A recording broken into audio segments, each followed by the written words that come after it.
திமுக ஆட்சி அமைந்த பிறகு தமிழ்நாட்டில் ஆண்டுக்கு சராசரியாக 12,50,000க்கும் அதிகமான வேலைவாய்ப்புகள் உருவாக்கப்பட்டுள்ளதை ஒன்றிய அரசின் புள்ளி விவரங்களுடன் அமைச்சர் டிஆர்பி ராஜா விளக்கியுள்ளார்.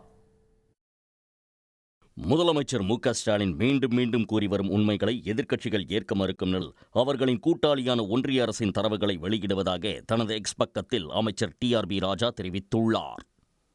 முதலீட்டுக்கான புரிந்துணர்வு ஒப்பந்தங்கள் தமிழ்நாட்டுக்கான வேலைவாய்ப்புகளாக மாறியுள்ளதற்கு ஒன்றிய அரசின் தொழிலாளர் வருங்கால வைப்பு நிதி அமைப்பின் தரவுகளை ஆதாரமாக அமைந்துள்ளதாகவும் அவர் கூறியுள்ளார். திமுக ஆட்சி அமைந்த பிறகு கடந்த 4 ஆண்டுகளில் சராசரியாக பணி டெண்டரை லட்சத்திற்கும் அதிகமான வேலைவாய்ப்புகள் உருவாக்கப்பட்டுள்ளதை சுட்டிக்காட்டியுள்ளார்.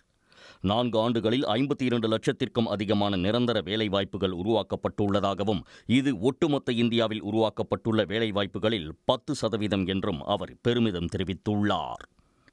முந்தைய அதிமுக ஆட்சியுடன் ஒப்பிடும்போது தற்போது மிகப்பெரிய வளர்ச்சி ஏற்பட்டுள்ளதை தரவுகள் தெளிவுபடுத்துவதாகவும் அமைச்சர் டிஆர்பி ராஜா குறிப்பிட்டுள்ளார். அதிமுக ஆட்சியில் 2018-19 நிதியாண்டில் வெறும் 5 லட்சம் வேலைவாய்ப்புகளுடன் குஜராத் மற்றும் கர்நாடகாவை விட தமிழ்நாடு பின்தங்கி இருந்த நிலையில் 2023-24 நிதியாண்டில் 14 லட்சத்திற்கும் அதிகமான வேலைவாய்ப்புகள் என்ற நிலையை அடைந்துள்ளதாகவும் அவர் தெரிவித்துள்ளார்.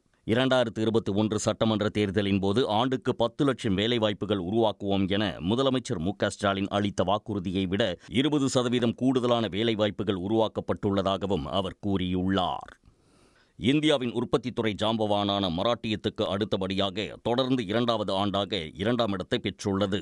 திமுக ஆட்சி எவ்வளவு சிறப்பானது என்பதற்கு ஆதாரமாக வெளிப்படையாக உள்ள தரவுகளை யார் வேண்டுமானாலும் பார்க்கலாம் என்றும் இந்த உண்மையை தமிழ்நாட்டு மக்கள் அறிவார்கள் என்றும் அமைச்சர் டிஆர்பி ராஜா தனது பதிவில் குறிப்பிட்டுள்ளார். உடனுக்குடன் செய்திகளை தெரிந்து கொள்ள சன் நியூஸ் பெல் ஐகானை கிளிக் பண்ணுங்க.